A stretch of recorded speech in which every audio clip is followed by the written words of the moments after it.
So now we've talked about that. We've talked about the adaptive immune system and how it works. Now we need to talk a little bit about how it gets there. So last time in the lymphatic system, we talked a little bit about the selection process, but now we're going to go into it in a lot more detail. So here we're going to talk about thymic selection. So remember, those helper T cells activate the B cells and start the adaptive immune chain.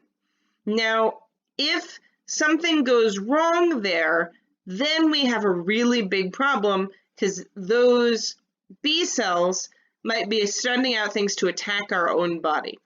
So we have a whole set of systems to prevent that. Now, the stem cells for T cells move from the bone marrow to the thymus, and the thymus is where we go through this selection process.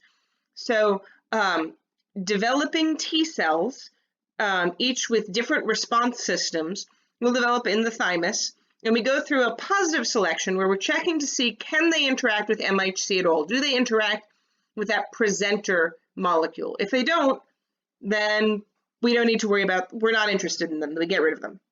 Then we check to make sure that they don't respond to our own body cells as if those were antigens. If we get any of that response, then we delete those as well. We don't want those. We just want things that interact with MHC, but don't treat MHC itself or any other parts of our cells as a threat in and of itself. And those are the ones we mature and send out to potentially be activated by presenter cells.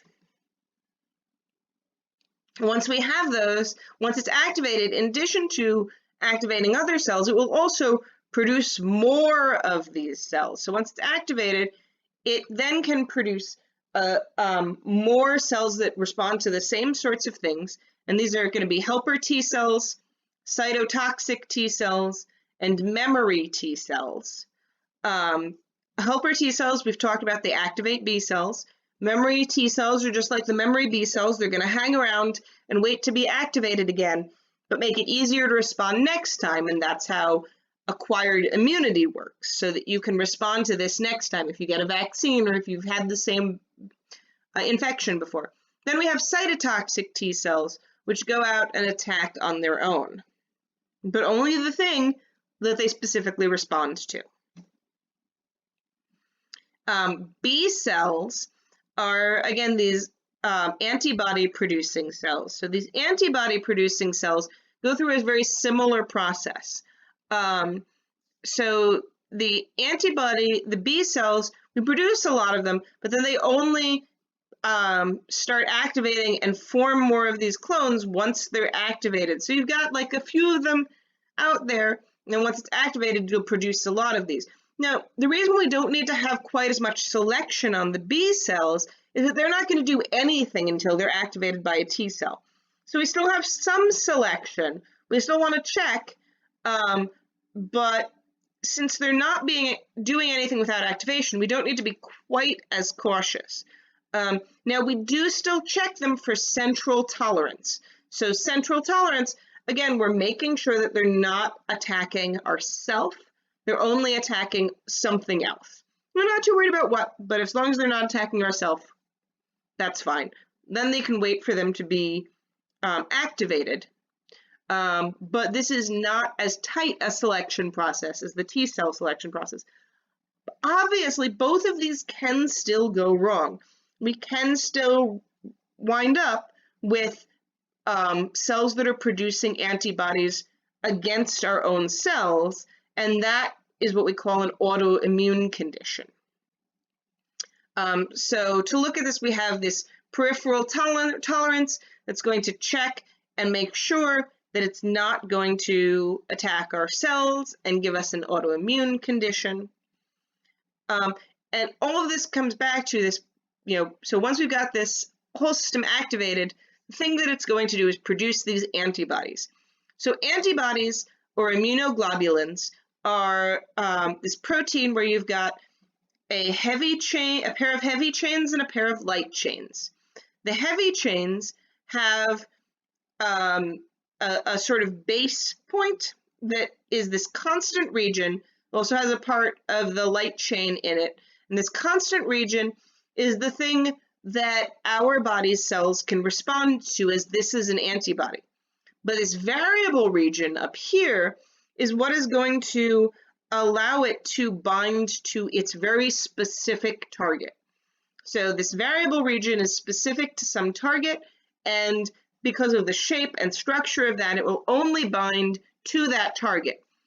So each antibody is very specialized, but this constant region allows our body to recognize it as one of our antibodies immediately, regardless of what it's binding to. Now, obviously, we can have this can go wrong in a number of ways, and this is where what we call hypersensitivity. This is either allergies or autoimmune disease, and IgE is usually where we're looking at for allergies.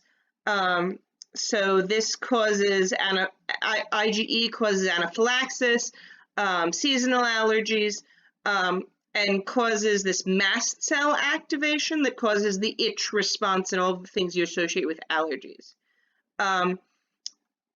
We have IgG-mediated cytotoxic hypersensitivity.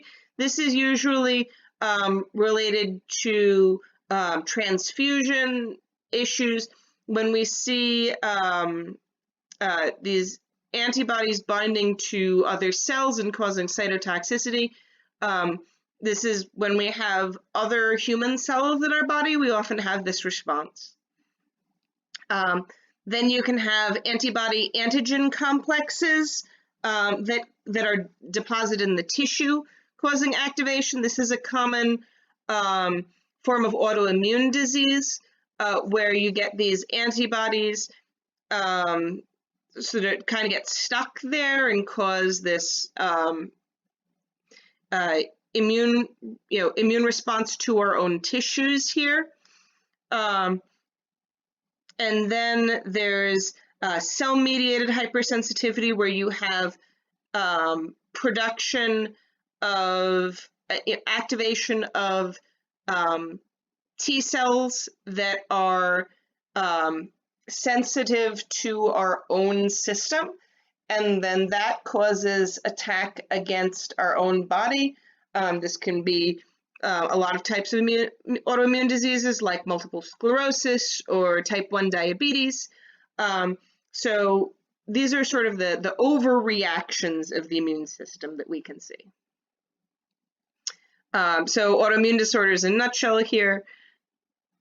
This is really what we're seeing, is this, attacking a body cell as if it was an intruder.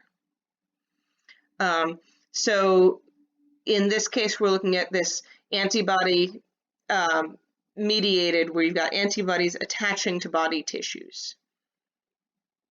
Now, we talked about erythroblastosis fetalis a little bit, not using that name, when we talked about blood types. So this is where so a mother has a first pregnancy with an Rh positive fetus. The mother is Rh negative, and everything is fine in the first pregnancy, but then during labor, the blood mingles, because obviously things get damaged during labor. So that blood mingles, and then the mother's blood encounters this Rh positive blood and starts making antibodies against it. When this happens, and there's a second pregnancy that's also Rh positive, then that results in that new fetus being attacked by those maternal antibodies, treating it as if it were a hazard. And that's very dangerous, can sometimes result in stillbirth, can sometimes result in a whole lot of health problems for the baby, can sometimes so a lot of issues there. So what we usually try to do is, ideal is to prevent this from happening in the first place. So we prevent these antibodies from developing. If we can't do that, we have to monitor very closely and try and deal with this problem before it becomes a big issue. Now, your immune system is also modulated by a lot of different things, including hormones and your nervous system. This is why when you're super stressed, that's going to downregulate your immune system, why you're more likely to get sick when you're very stressed. There's a lot going on here of sort of responses to what's going on, and this causes downregulation of some parts, but it can also cause upregulation of some things, including inflammation. So chronic stress is actually linked to inflammation. So we have a case study that hopefully you've already started working on. It's a multi-part case study. You're going to walk through a malfunctioning immune system. Obviously, you can't do a check. Well, you are welcome to come to my office hours and do a check-in with me, but I expect that's not going to be what's going to happen for most of you. So make sure you work through it. Make sure you're really thinking very carefully about each of these pieces. It's a long case study. And then we have an exam, an online exam that is posted that will open up to you, opens up to you on Monday, and you have until the 20th to complete. You can take your time, come back to it, but make sure you're working through that and thinking about it and giving it the appropriate time. And thank you for watching.